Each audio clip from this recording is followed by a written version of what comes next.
All right, my friends, we're mood swinging today in Weatherford, Oklahoma at the rodeo arena for Swastika.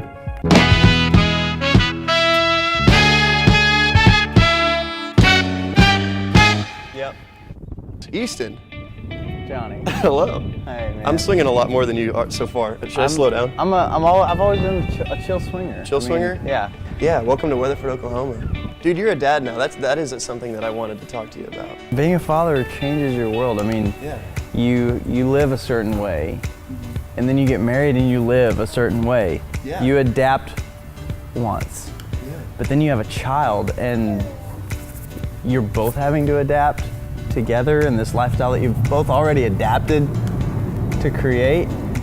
I'll never forget whenever you said you're going to be a great dad. I mean, you said those words to me, and when your best friend tells you, like just straight up looks you in the face and says, you're gonna be a great dad, I don't know, it's really meaningful. Yeah. I always appreciated that you did that. And yeah, when you think about life and you're growing up and you get more mature and stuff like that, you kind of learn how to not get stuck in what was the word that you used for it?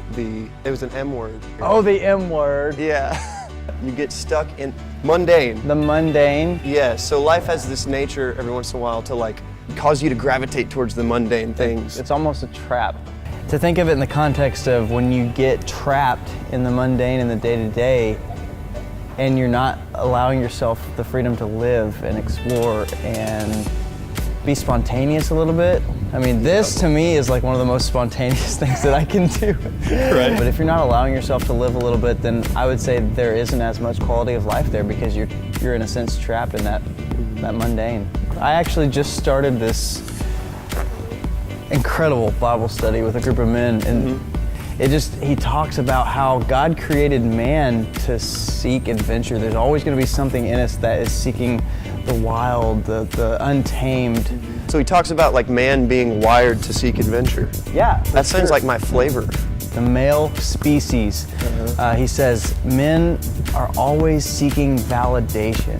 We look for it in a job, you know, that's common stuff. We look for it in a hobby or a sport or our spouse, significant other a lot of times, and our friendships as well. The ultimate validation comes from God. I guess I decided a long time ago, maybe I even decided last year, that I always want to be living a life of spiritual intensity, you know? Yeah. To be knee deep in all that stuff all the time, it's like, that's where I find my fulfillment, and it takes up all my time, it really does. I think about fear all the time, and in some ways I'm sort of like obsessed with fear. At times I would like to believe that you can push fear out of your life and it has nothing to do with anything.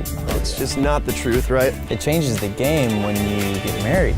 It's like, that's all a part of my story right now. Being married 3 years and then having a kid for almost a full year, everything is constantly changing, and like the level of, or the amount of things that you can be fearful of happening. And there were things that came into play when I married Jenna, but then there were things that, you know, different things that came into play whenever we had him.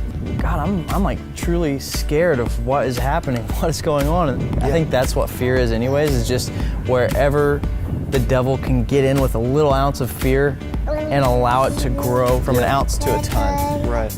Most of my fear is involved in my own life, you know, but like for you, you've got fear that's invested in, you know, you got to take care of your son, you got to take care of your wife and provide for your family.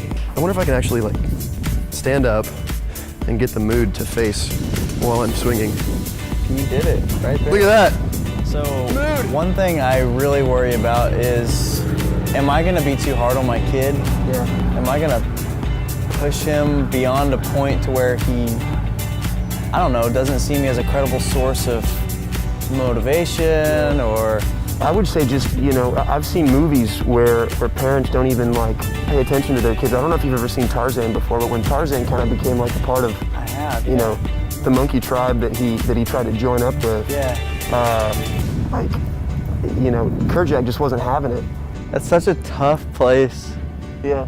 You got to have those instinctive things that you always run back to. So like, you know, when my girlfriend doesn't want to hit a movie with me, or, you know, she doesn't want to let me take her out to dinner because she has to study, I feel really sad. But one thing I'll do is I'll just go up and I'll just climb a tree, you know, and I'll just kind of hang out and I'll kind of, you know, maybe take a bath in the river. I'm so sorry. You lost it and turned around. Oh my gosh. We're having fun. You just said the word Tarzan and I was just like... We're having fun on mood swings. Well, I told you earlier, I was ecstatic when you asked me to do this with you, just like if my best friend were Ellen DeGeneres and she asked me to be on her show. Yeah, I was at a party in LA not too long ago. Yeah. Ellen and I, you know, she was just kind of like, that guy Easton that is a pastor at the Edge, could he be on my show? And I was like, I mean, I guess I could check with him, and you know, his schedule is just swamped. He's got a kid. I got straight upset with her. That's a different story. Yeah, so I mean, the party was fun up until that point, and then you know, yeah, at that point, scene is crazy. I just got fired up, and I was like, he's never gonna be on your show. She crazy. Oh man, I hope she sees this on YouTube and invites you on her show. She better. I'm trying to get mood swings seen by everybody at some point.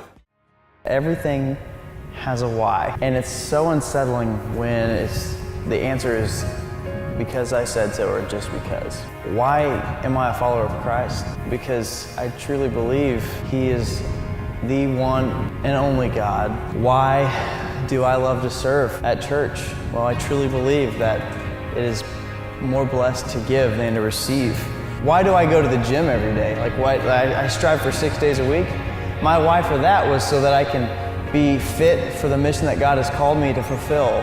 You know, my spot on the bus, you know, whatever He's called me to be a part of in this mission, right. I want to be as healthy and able-bodied for that, and I want to be around as long as I can for my wife and kid.